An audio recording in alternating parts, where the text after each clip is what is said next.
Assalamualaikum, salam sejahtera. Ini nak habaq ni. Ular sawah Malaysia ni sebenarnya penuh dengan kasih sayang. Percaya tak? Kalau tak percaya, jom kita tengok kat mana kasih sayang ular sawah Malaysia ni. Tuan-tuan puan-puan, ni ular yang dalam sangkak lah. Ada banyak ekor yang dah beberapa hari APM tangkap, dia kumpul.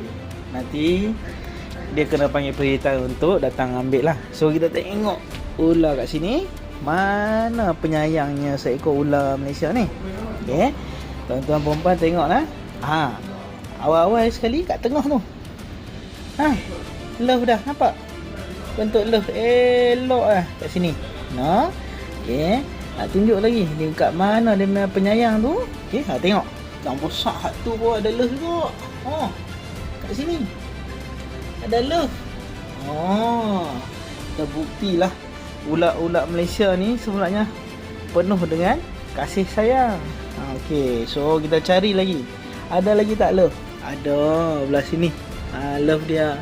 Okey, so setiap love, setiap corak ular batik ni sebenarnya dia berbeza-beza, unik. Sama macam cat jari kita lah. Okey. So kalau tuan-tuan perempuan tengok, setiap corak ular tu berbeza dan unik. Okey, so sebab ular tu dah penyayang, dia dah banyak love kat badan dia. Okey, ada setengah ular tu sampai 3 love satu badan.